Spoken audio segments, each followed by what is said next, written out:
Welcome to Lynn Cullen Live, talk radio without the static. Email your questions and comments to lynn@pghcitypaper.com. And now your host, Lynn Cullen. Hey, welcome to the program yet again.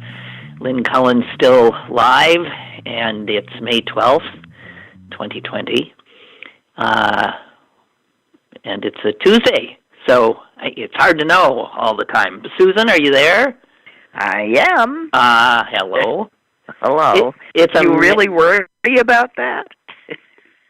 About you being there? Yeah. Sometimes, because, used to be, back in the day, sometimes you'd forget. Yeah, when I had a life. When all of us had lives. It is amazing the difference sun makes in my mood. The sun is out this morning, and I feel like I'm alive. Yesterday, it was so cold and so gray that when the show was finished, first of all, I never got dressed yesterday. And when the show was done, I sat here just staring at the wall for how long, and then I went to bed. And I literally spent the day in bed. I mean, I just couldn't do it. And I feel so much better today. Thank God. Well, maybe you needed to spend a day in bed. I must have. And anyway, I told myself it's okay. I mean, it's okay. Even the poor dog, just hung out with me. I didn't even walk the dog yesterday. I let him out in the backyard. I've never done that where he hasn't had a chance to get. I was just, it was like it was a mental health day, I guess, although I don't know how much it contributed to my mental health state. Oh boy, a lot's going on right now, and I suspect some of our more news junkie audience might be listening live to either Fauci's testimony at the Senate or the Supreme Court, which you can listen in on. Right. Which might be fascinating, although I would think rather sort of dull and lawyerly for most of us. But I don't know. I think I go for fascinating. Yeah, okay. Well, if anyone is doing that or going back and forth, let us know if anything really interesting goes on.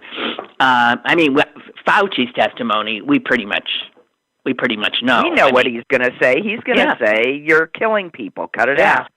Yeah, but nobody is cutting it out. Everybody's reopening, and it's all happening too fast. And we are all going to bear the brunt down the road. If they really want to kill the economy, this is the way to do it. Yeah, it's just unbelievable the lack of foresight that people have, the inability to look past their just immediate desires and needs and wants to see, long-term consequences of actions. It's like we're the dumbest human beings in the universe. I'm telling you, I was talking to someone the other day, and she said, "Can you imagine if this current crew of Americans were the ones alive during World War II and they were asked to sacrifice?" Exactly. Or if we were around at any important time in our nation's history. Although I do want to say this. I think by far most Americans are doing their best. They are, without a doubt.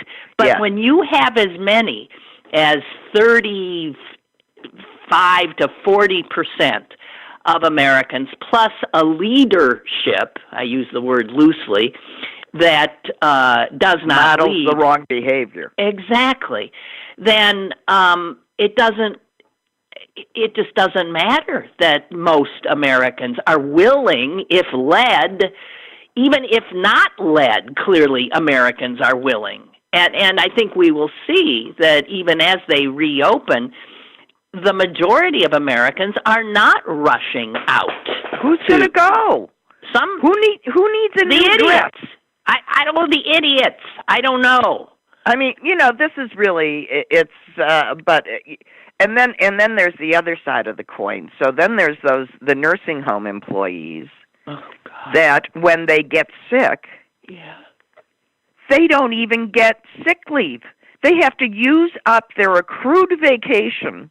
Where is this? What are you talking about? This is in Missouri. This is a case in Missouri. They have to, a CEO of over 40 nursing homes, and his response is, I allow other workers to gift them their accrued vacation time, too.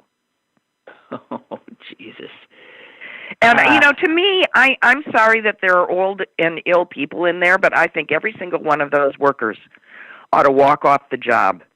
And that CEO ought to go in there and take care of them. And there's not even any place to put a person like that. There should be white-collar jail for that, and that's a laugh. Yeah. The worst that would ever happen to someone like that is they go tisk tisk. Yeah. He's allowed to do that because that exception was written into these acts. Yeah. Now, Susan. Well, I don't understand how we ask people to take care of our old and our elderly and ask them to die for us, and by the way, don't bother to pay them minimum wage while doing it. I know. Well, the worst of us is being unmasked. No pun intended. No, I agree. But you know what? Before we get too hysterical, I'm not going to be calm. I came upon something that I have to share, which I think will provide some relief. And I found it right before the show started, so we got to do this. When I first came to Pittsburgh and was driving down to the Fort Pitt Tunnel from the airport, I saw a sign on my right that I had never seen before, a road sign. And it said, runaway truck, sand pile ahead, I think is what it said. How have you never seen those? I had never seen it. I guess I've been living in flat places. Runaway truck, sand pile ahead. And then as I went by, I saw it. Oh my God! Look, you like pull off the road and hit this barrier if your brakes fail. So I was always, to this day, I always look at that thing and imagine what it would be like, seriously, to be coming down a hill, your brakes not working, and the only, you're either going to die or you're going to head into, a head-on crash in this sand pile with barriers at the end of it. And for some reason, what do I say for some reason? There is an entire story in the science section of the New York Times today about whether if you could make a Rice Krispie treat big as a big crash barrier, could a Rice Krispie treat stop a runaway car? And do you know what? There's been research. There's been research done. Sure. Well, because it's a combination of air and structure. Well, that would collapse. It's a lot. It's a lot more than that, actually. It's marshmallow. The marshmallows are a big part of it too, right. But so are the. It's grains. It's rice. It's oats. It's here's what they say: the volume of puffed rice, the size and shape of a typical highway barrier, could actually, yes, absorb the impact of a speeding car. Right. Which I love the idea of it. And because the Rice Krispie treat is bound together with that sticky marshmallow stuff, the sugary mortar of it increases the stiffness and density. So that's a problem, because it is possible that, given the marshmallows, that it could actually stop the car too quickly. Fast. Yeah. It's Um, not as pliable as I might have imagined. Right. So they figured that if you were going to make a Rice Krispie treat to stop a runaway car or truck, you would need to make it in a honeycomb pattern to space out the impact to address the problem of stop it being too good at stopping. But here's some other problems. And if you think about it, you wouldn't make it out of a Rice Krispie treat, because mostly the squirrels would eat it. Now, okay, that's one I hadn't thought of. Squirrels would eat it, but have you ever tried to eat a Rice Krispie treat that's been sitting out for? Oh, well, they get stale. There's that issue, and then they would get brittle. They would be stiff as heck, and even if when it was installed, it would work. The fact of the matter is being exposed to the elements for a few days would make our Rice Krispie treat barrier sort of not the best. But the fact is that, yes, and there's whole things about how only scientists, I guess, have fun doing this kind of thing. So, just wanted to say that Rice Krispie treats, ladies and gentlemen, could save a life. Well, that didn't provide the relief I thought. No, but it was breakfast related, so timely in its own. It was.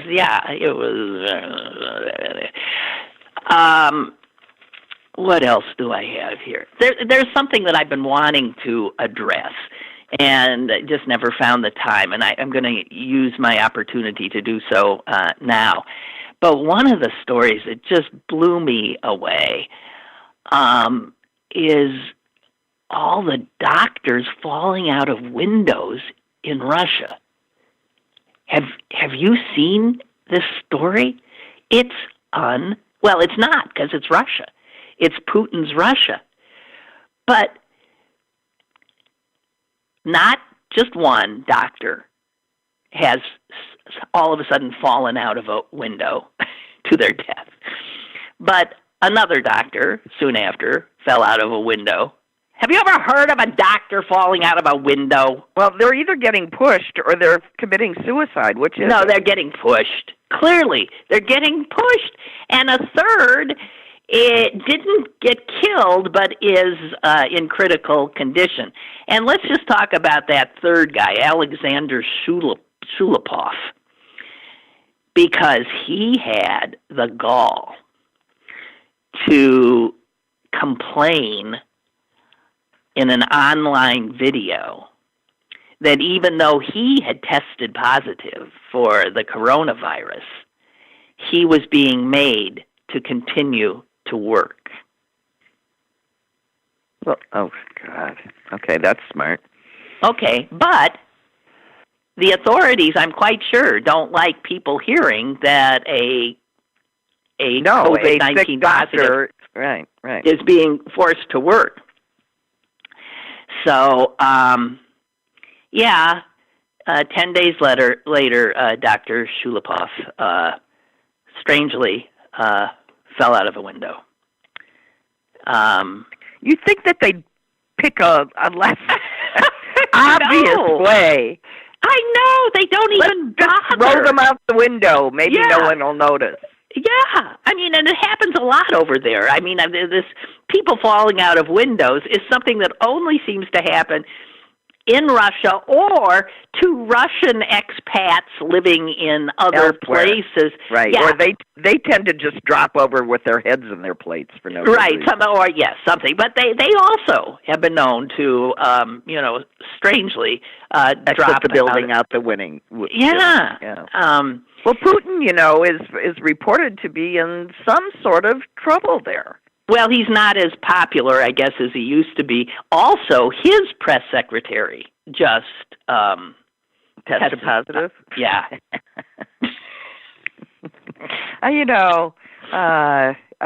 There's just something so wonderful about Schadenfreude. No, but it's just, I don't know. Anyway, if you're a doctor in Russia, keep your mouth shut and stay away from open windows. That's all I can tell you. Jesus Christ. Or wear a rope tethered to a pole around your waist at all times. I can't, and that, when Donald Trump looks at Putin, he would so like to be able to, order. Oh, yeah, throw people out the window. Yeah, right. In his dreams, in his fever dreams. So I happened to see some of his press conference yesterday where... Did you see that thing? With the two women? Did you see the two women at the end? Yes. So a woman who is Chinese American and a reporter asked him a question, and he immediately called it nasty, turned it around and asked her about China.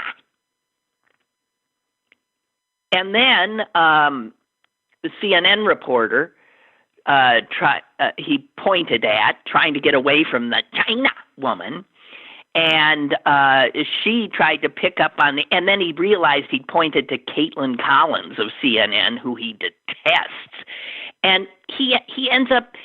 She said, "You called." He said, "No, not you." And he tries to pretend he pointed to someone behind her, which he had not. And she said, "You asked," and he runs away. He ran away. He ran away from these two women, girls. Yeah, he's such a coward. And it's the women so totally unman him every time. It's comical. You know what? Every news organization should send only women. And ideally women of color, because that really makes him insane. It's unbelievable. And did you see that they have now, which frankly they should have done a long time ago, he had his own podium. Right, and everybody was sitting finally 5,000 feet apart from each other and had masks on. And when somebody else was allowed to talk, they had to talk from another podium with another microphone at a lesser level as well. It was sort of at the ground level, not elevated like his. And the bunting around, it was like the stagecraft involved was so unbelievably absurd. Yow. And all for naught, because he had a tantrum and left when the girl asked him a question. Yeah, exactly. So that, Bob is telling me that reporter was a CBS reporter. And she pointedly asked him, "Why did you ask that question of me?" Yes.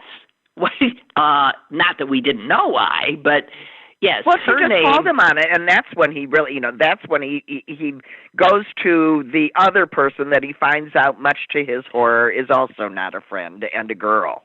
Yeah. And then her name is, and I don't know how to pronounce it, but her name is Weijia Chang. And stop it. And she's a White House correspondent for CBS News. And she asked a great a question, which had nothing to do with China per se. No. She asked why he's always saying, "And we got the best testing. We are number one in testing," which is a lie. All this, and she said, "Why do you always?" I'm looking actually for the exact question, but she said she wondered why, and I'd never heard anybody ask this question, why he seemed to have this need to see the coronavirus response as a global competition. We're the best. We're the best. We're better than anybody else. So that's what set him off. And he said, maybe that's a question you should ask China. The way he pronounces China makes me crazy. Oh, well, I know. What is that about? Because he's a bully. Because he's making fun of everybody. Because he thinks because he's nuts. Let's just be clear. Yeah, I think he's nuts too. So Zhang says, why are you saying that to me specifically? I'm telling you, says Trump, I'm not saying it specifically to anybody. I'm saying it to anybody that asks a nasty question. And she came back with, that's not a nasty question. Well, and then he went desperately looking for another person, and he pointed at Collins, and because he was so blind with fear, he couldn't see who he was pointing at. And she said, I have two questions, and he says no. And she says, but you pointed to me. I have two questions, Mr. President. You called on me. I did, says Trump amazingly, and you didn't respond. And now I'm calling on the young lady in the back. And then he stormed out.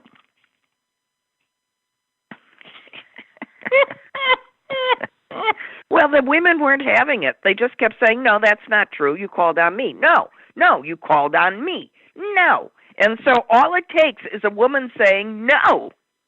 And he goes running. He goes ballistic. Scurrying away. Wow. Yeah. If he had any balls, he'd take them and leave. Yeah, well. He leaves without his balls because he didn't have any to he start runs with. Away, leaving them behind. Yeah, really. No time to collect his balls. Oh, jeez. God almighty. Yeah, He's every night. Kill us all. I know. Every night I go to bed and pray that I wake up and it's election day. Yeah, well. Dear. All I want. Okay. I also, and I know this is piling on, but the New York Times, I think a few days ago, actually had a 2-page spread in which all they did is list all of the regulations that generally impact our environment and other things, infrastructure and workplace safety, all of the regulations that they abolished, that they have.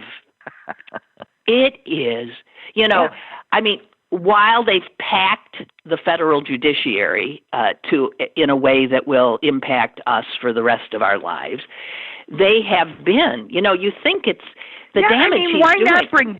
Let's bring back lead paint. Let's bring back DDT. Hey, that one kills of the things. bugs. Yeah, maybe they have brought back lead. Yeah, you don't know. That's right. Okay, here's some of what they've.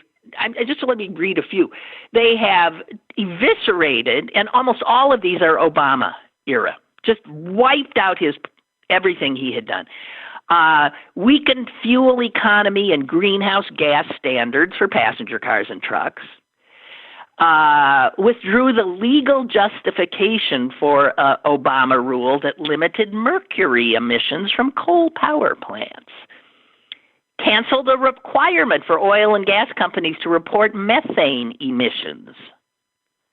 Loosened, all the way back to Clinton rule, intended to limit toxic emissions from major industrial polluters. Revised a program intended to safeguard communities from increases in pollution from new power plants to make it easier for those facilities to avoid emissions regulations. And that's just one of 27 dealing just with air pollution. They have eviscerated. He lifted the ban on drilling in the Arctic National Wildlife Refuge. He rescinded water pollution regulations for fracking on federal and Indian lands. Here's a good one. He scrapped a rule that required mines. Wait a minute. Let me interrupt. How does he have any power over on Indian lands? I don't know. I wondered that too. That's got to be a treaty violation. I don't know. Oh, who may? I mean, they're either a nation or they aren't. They either have, autonomy or they don't. That's right. I mean, that's just appalling. He scrapped a proposed rule that required mines to prove they could pay to clean up future pollution. And he withdrew a requirement that oil rig owners prove they can cover the costs of removing their rigs once they stop producing. Things that were supposed to safeguard the Great Lakes, gone. Flood standards for federal infrastructure, gone. Directives for federal agencies to minimize impacts on water, wildlife, land, and other natural resources when approving development projects, gone. Change the way the Endangered Species Act is applied, making it much more difficult to protect any endangered species. Here's lead. I knew I saw lead somewhere. Overturned a ban on the use of lead ammunition and fishing tackle. Rolled back a roughly 40-year-old policy aimed at protecting migratory birds. Revoked a rule that prevented coal companies from dumping mining debris into local streams. Go for it, you coal companies. You just dump all that crap into whatever stream you happen to be near. It's rejected. I would think any industry that immediately reacted to this is stupid, because in a few months, that can all be reduced, reversed. And if I were, looking to invest or change, I wouldn't be doing it in my industry at this point. Got rid of an Obama rule that required that trains carrying high hazard and flammable liquids be required to have upgrades on their braking systems. They don't have to do that anymore. Rejected a proposed ban on a pesticide that is linked to developmental disabilities in children. Screw the kids. Ended an OSHA program to reduce risks of workers developing the lung disease silicosis. Screw the workers. It just goes on and on and on. I mean, it was 2 full pages of this. It's as if there were a party game where you sat around and thought of ways to do evil things. Yeah. And then you made up a list of them and made them law. Yeah. Or figuring out, how can we kill people for profit? Okay, I think maybe we still have a caller. I don't know. I just noticed we have a caller. Caller, are you there? Hello. Hi. Hey, this is Kurt from Swissville. Hi, Kurt from Swissville.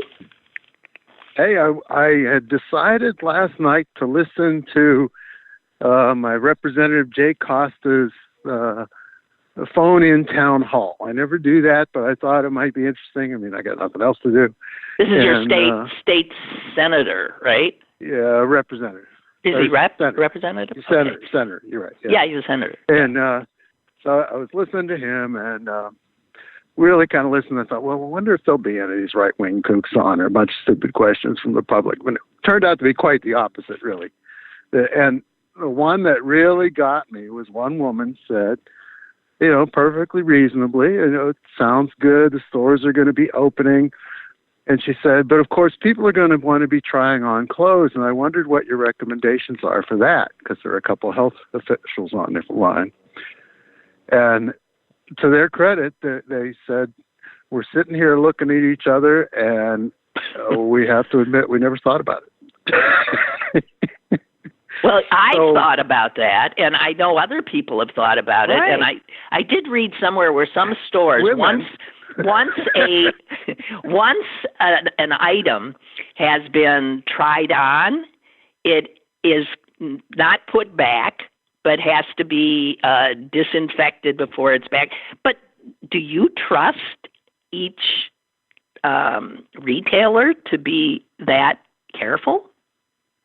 Right. Yeah, like Walmart's going to be taking all their returns of underwear and sanitize them before. Well, I don't trust it. It never occurred to me. And you think, well, they get the 6 foot distancing. We got our plexiglass. We're all going to be wearing masks. I guess we got it under control. And then you think about all the other things that people do in stores. Oy. And think, well, that may not be. No, think of it. Yeah, no, think of it. I can't imagine people going, what do you need so badly? We're all wearing the same, I don't know, if those of us who are staying home, I mean, we're all wearing the same clothes pretty much every day. Yeah. I switch out my sweatpants to different colors so the neighbors that know that I actually changed my clothes. Yeah, well, I barely do, and I don't know. I just, it's unbelievable. So, yeah, everybody needs to think of these things, because if I would no more try on anything right now. Would you? Jesus. So, yeah, no, it's a real shocker. Of course, I don't know. I mean, I wish, we're all retired, sort of, and this isn't quite as traumatic for us as it is, I'm sure, for somebody in their 20s. But well, that's true. That is true. Still. You're absolutely right. Still, let's be smart. Your life isn't worth, some nice new blouse. I don't know. Yeah. Hey, Kurt, thank you. And and what a good citizen you are for actually listening to your state senators. Jesus. Well, my motivations weren't really pure, but he was looking for a little entertainment. I thought, okay, some really stupid people are going to call in. It's going to be fun. And you were disappointed. There were a lot of people asking questions I already knew the answers to, but there wasn't a dumb one in the bunch. It was damn. And that one I thought really made me think. So. Okay. Shame Thank on me. you. Thank you for sharing. Okay. Well, but some people, I'm just thinking, children grow. So kids do have to buy clothes. But, I mean, I think parents are just, buying a size and it doesn't go back. They just. I can't imagine. Hey, we do have another caller I'd like to let in to the fray here. Hello. Hi, Lynn and Susan. So nice to hear you this morning. I have 2 comments. One is I saw your beautiful mother yesterday, and you guys sure are lucky. Oh, yeah.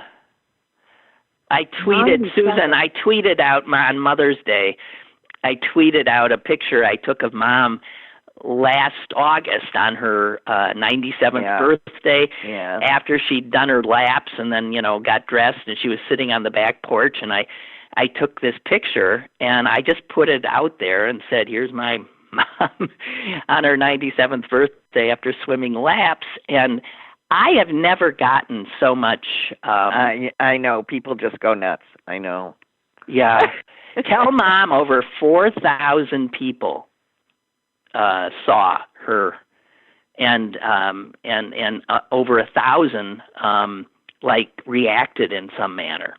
Wow. Yeah, tell her, because she's I'll show her. I'll just call her Twitter thing. Okay. So I'm sorry, caller. Yes, I just wanted to tell Susan I'd done that. The second comment is rice flour was used in combination with lime and clay to create a mortar used in holding the bricks together on the Great Wall of China. There you go. Ah. Rice Krispie treats made the Great Wall. Not the Krispie treats, the rice flour. Well, that's Lynn Cullen for you. I was just, taking it to that's interesting. Thank you. Yeah. You're welcome. That's a nice piece of information. I appreciate it. Thank you so much. I have something else. Okay, go for it. Okay, Kentucky Fried Chicken, famous advertising finger licking good, was translated in Chinese as "eat your fingers off."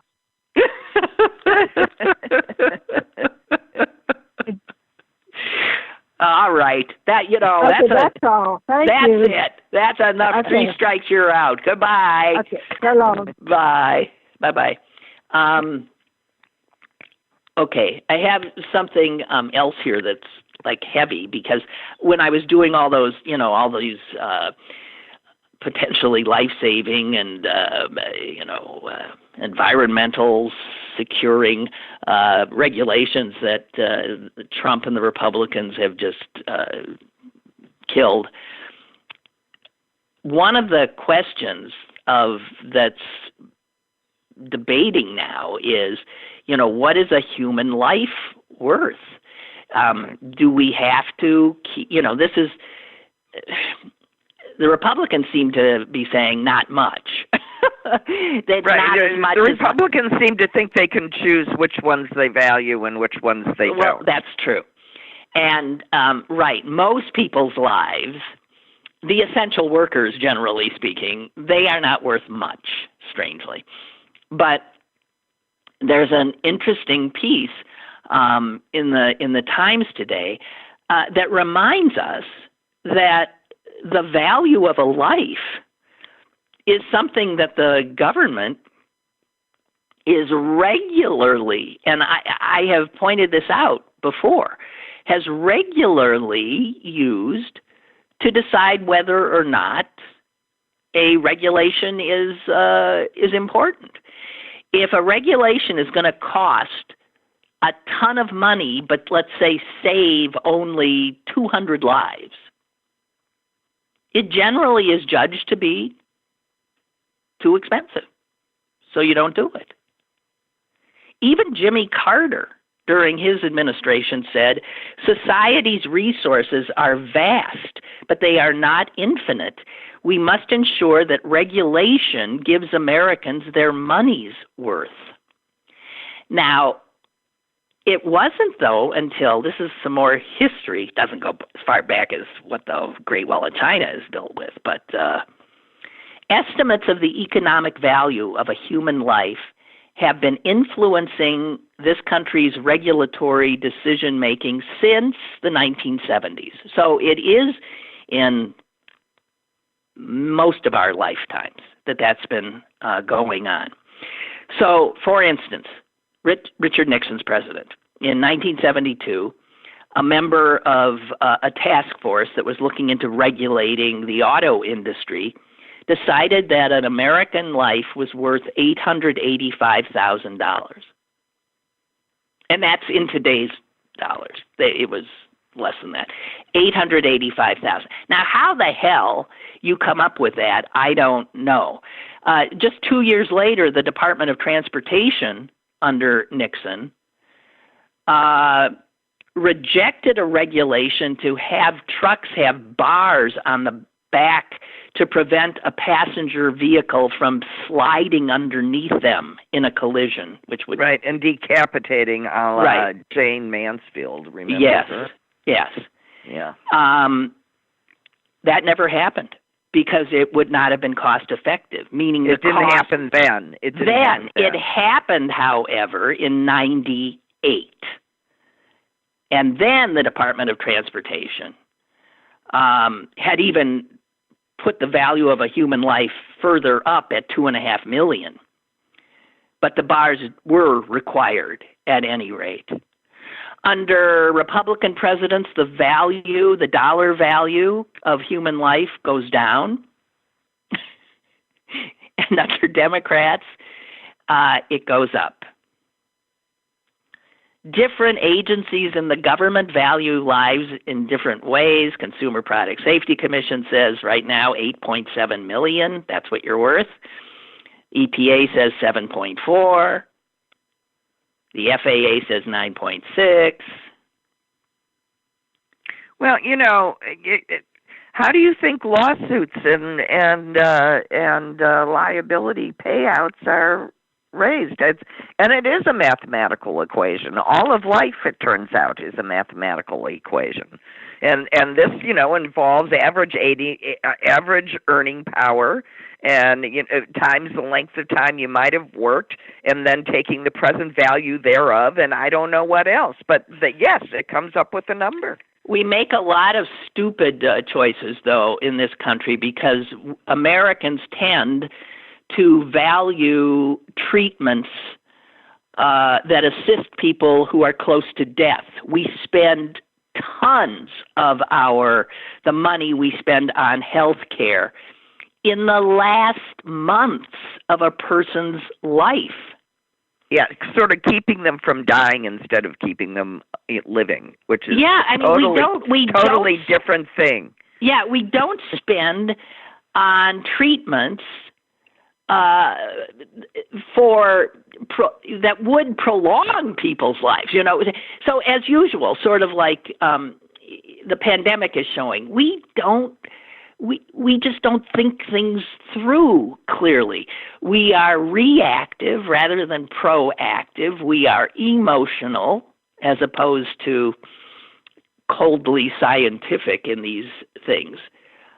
But the reality is deciding how to use our collective resources, which is what we're talking about, is always going to be discriminatory in some manner to some people.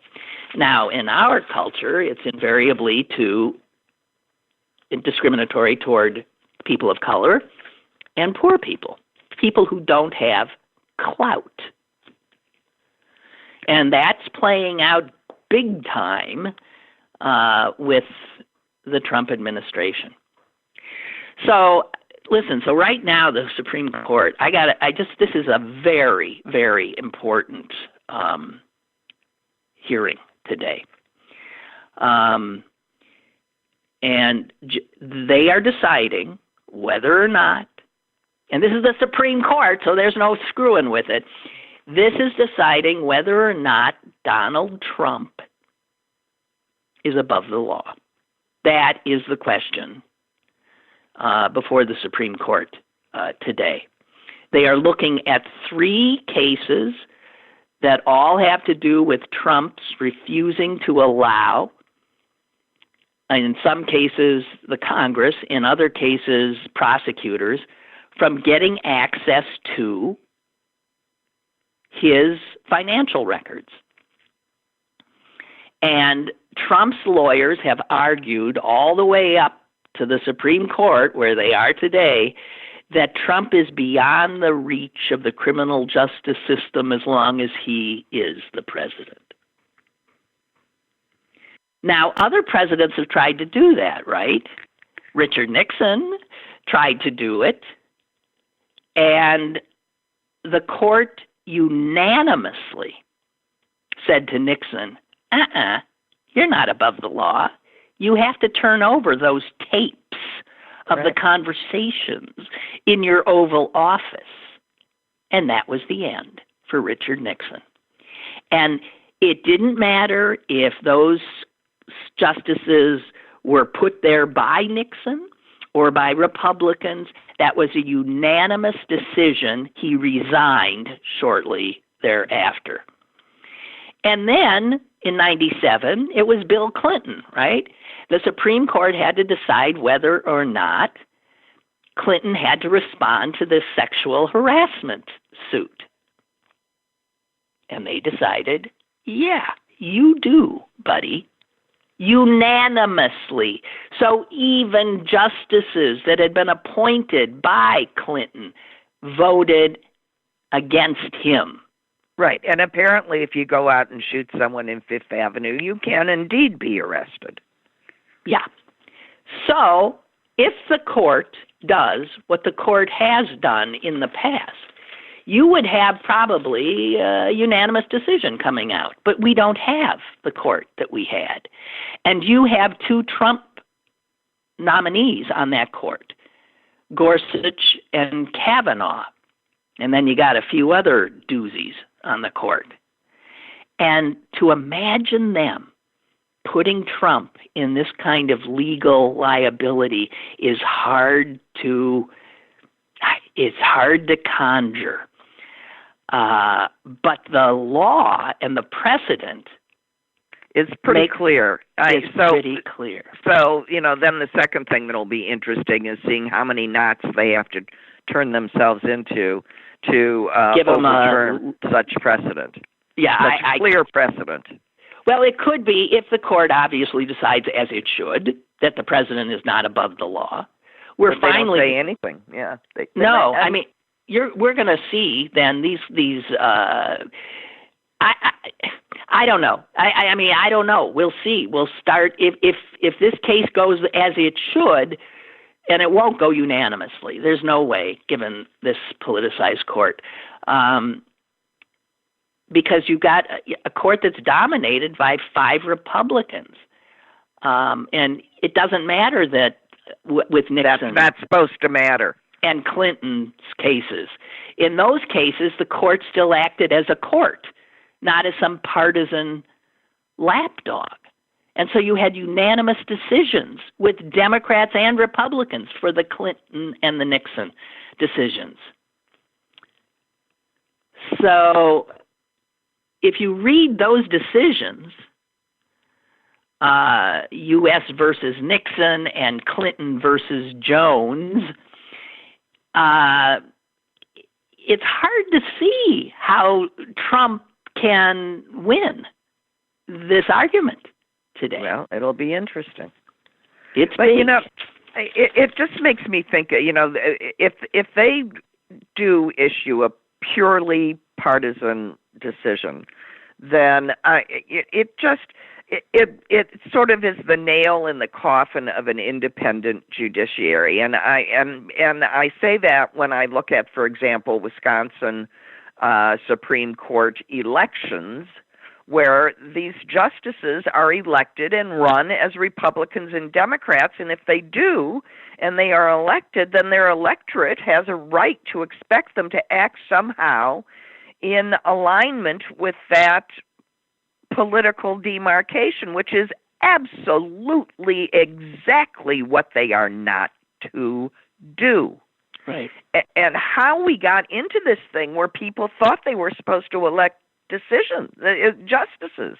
It really shouldn't happen that way. No. It should be a much more, what are the credentials? And, it's amazing to me. But once you started electing judges, I'm here to tell you, it was only a matter of time before what happens on the Supreme Court happens.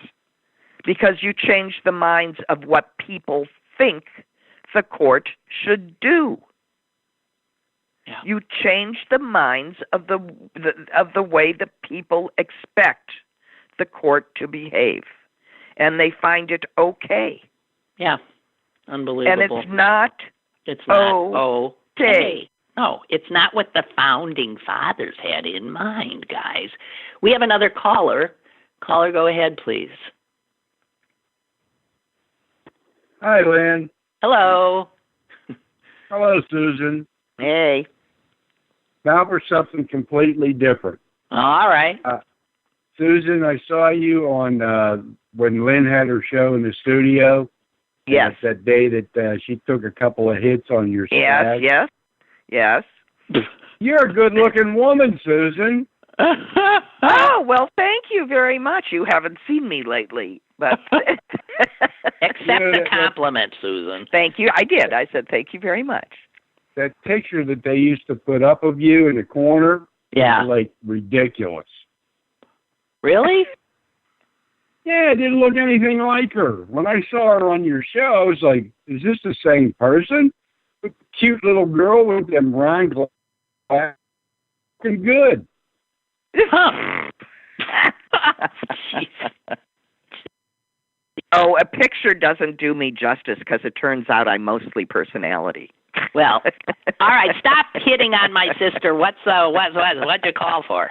Oh, it's a safe distance. It's fine. Thank you. I appreciate it. Well, that's why I called, Lynn. I wanted to tell her you got a good-looking sister. Oh, okay. All right. That's okay, it? Can I leave you with something else? Yeah, you can. Go ahead. Jonathan, are you listening? Yes. This guy runs into his neighbor, and he tells him he just got a brand new hearing aid. That guy was like, yeah, are you wearing it now? He says, yeah, it's the best of the line. Cost me $4,000. And he asked him, what kind is it? $1,230.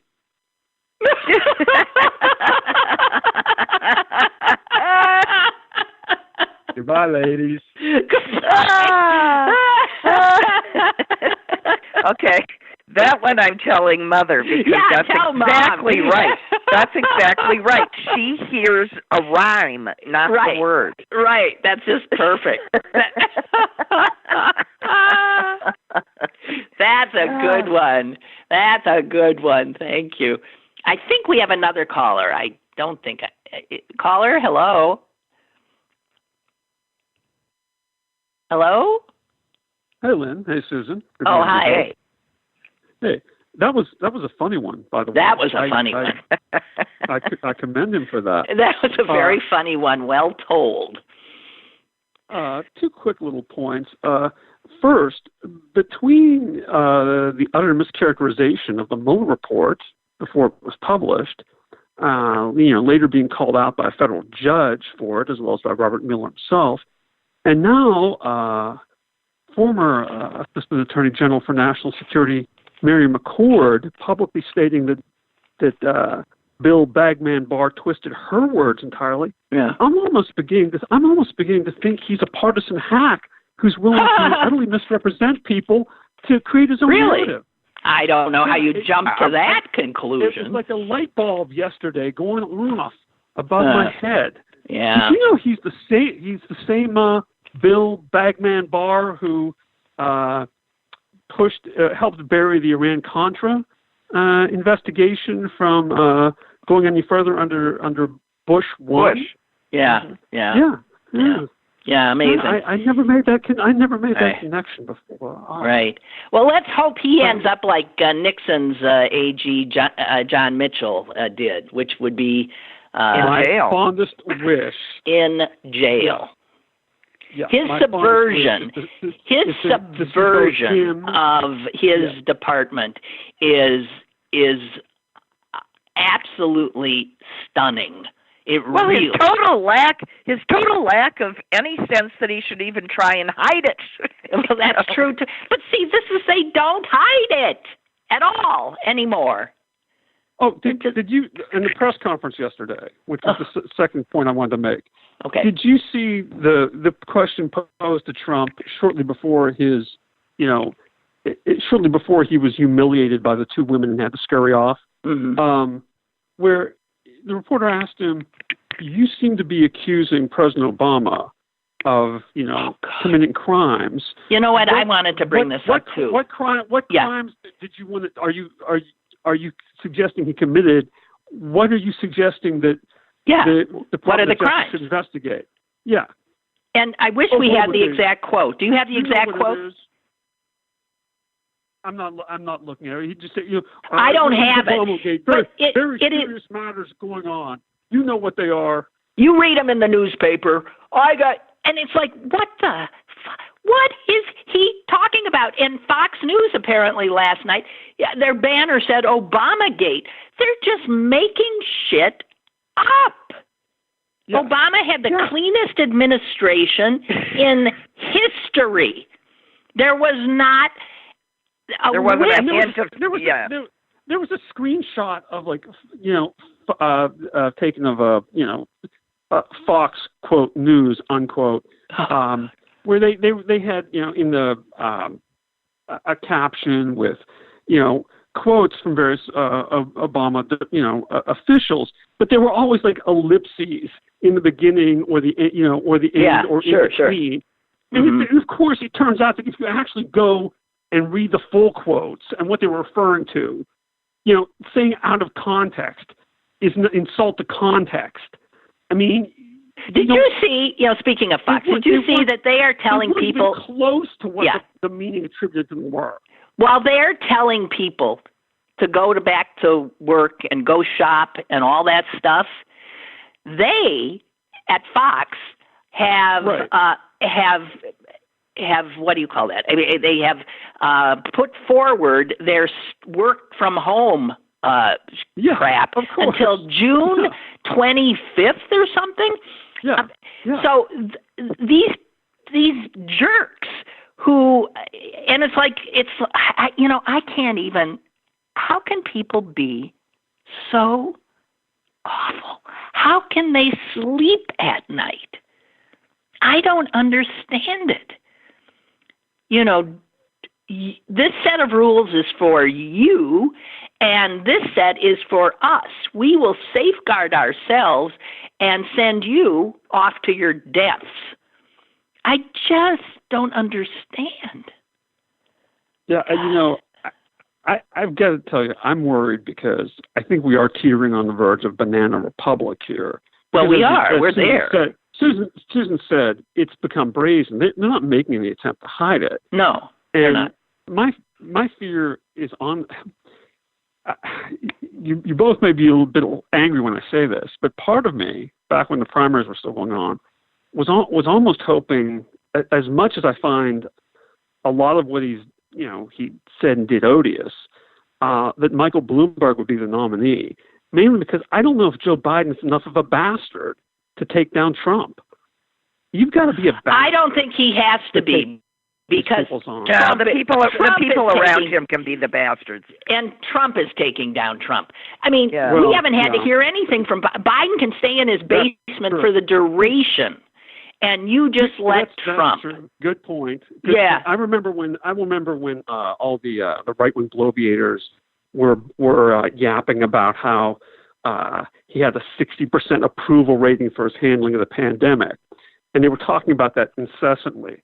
And then suddenly, when it just started to plummet, right, and when even McConnell and the other GOP senators and Congress critters and the Wall Street Journal gonzo editorial page realized he's destroying the image of himself and the GOP with these press conferences and urged them to stop. Yeah. Then all of a sudden, the public polls about his handling of the crisis and his public job performance polls, suddenly they're never mentioned again by those types.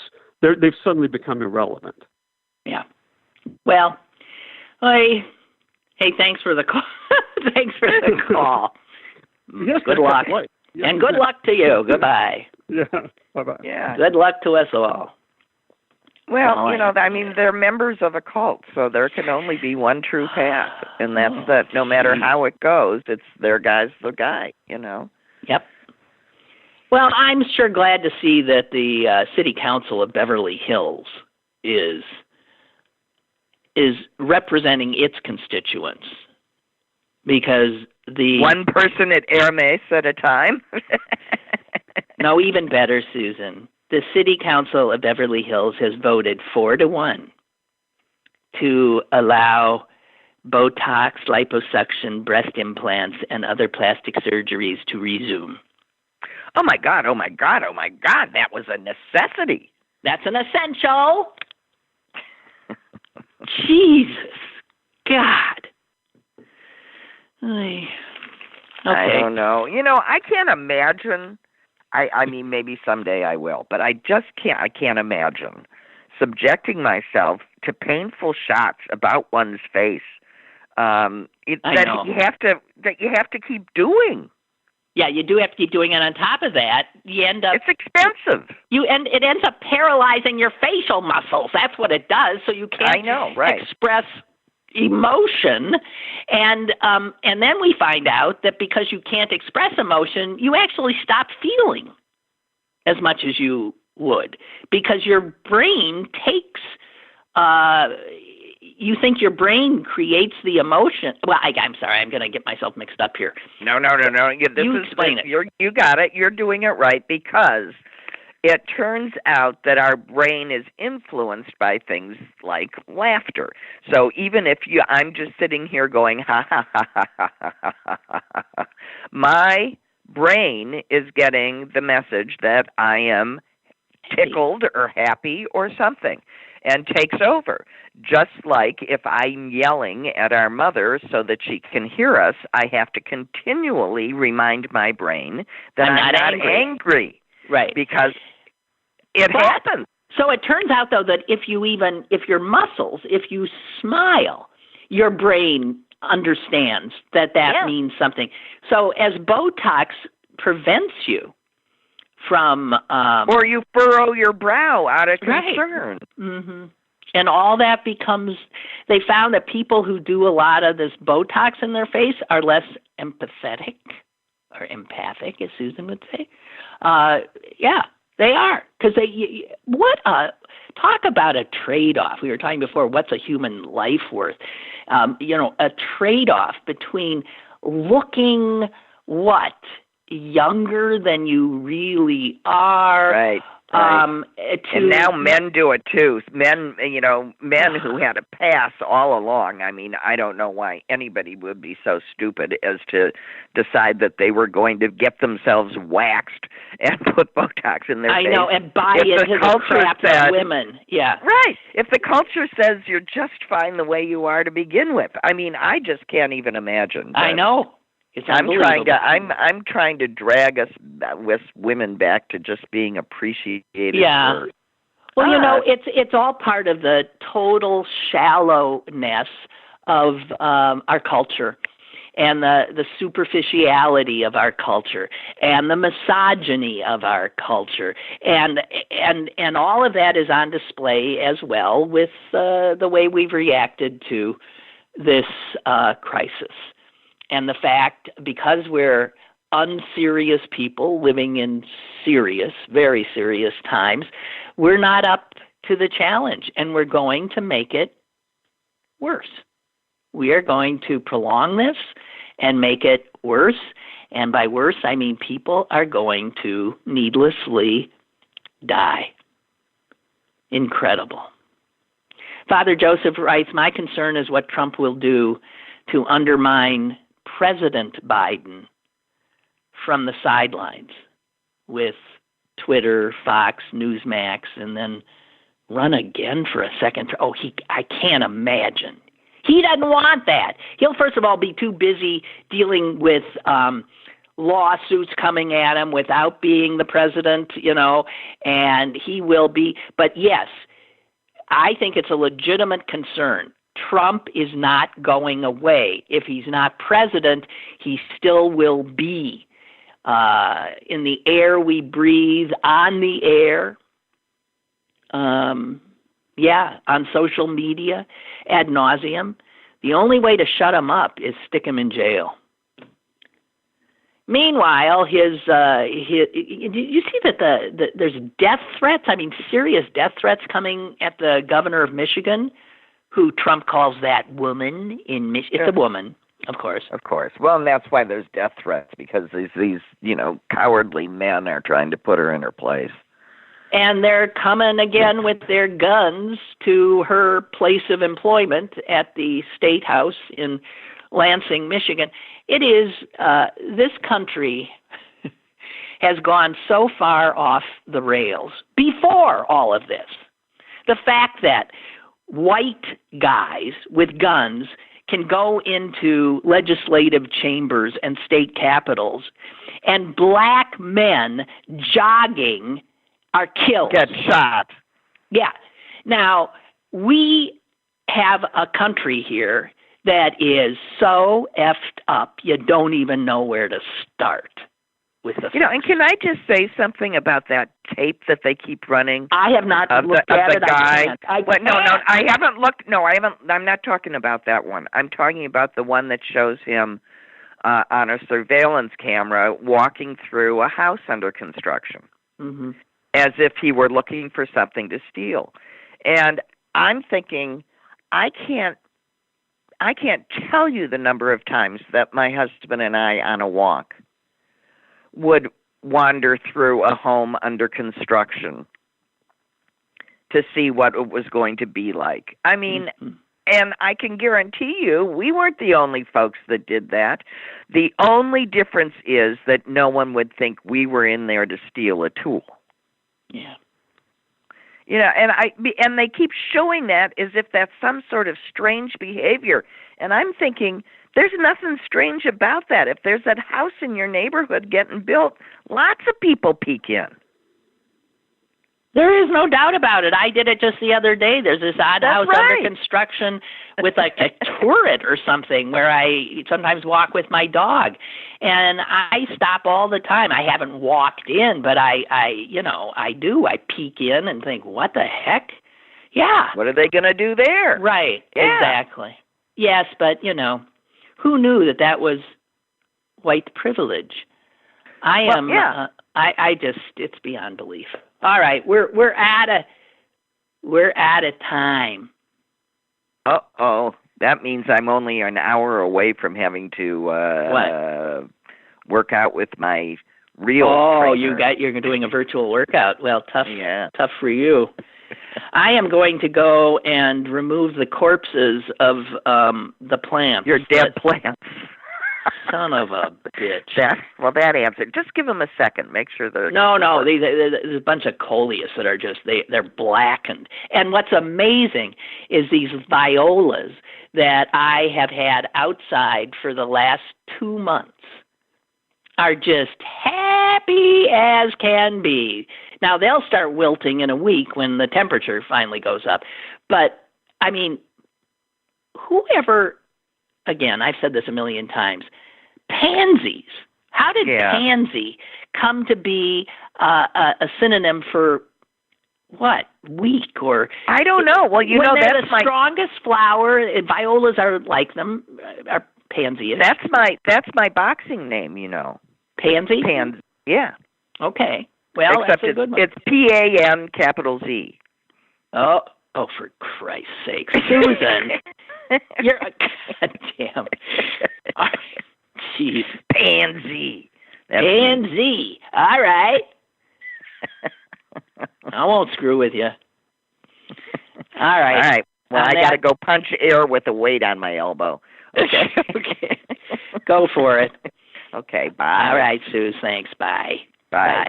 And as for the restians, I'm out of here, too. And I'm not going to go back to bed. I'm actually dressed today. I can't do that too often. That's not good. Not good. Got to still show up. My best to you all, and I'll talk at you tomorrow. And I don't know. Maybe I'll listen to the Supreme Court. Bye.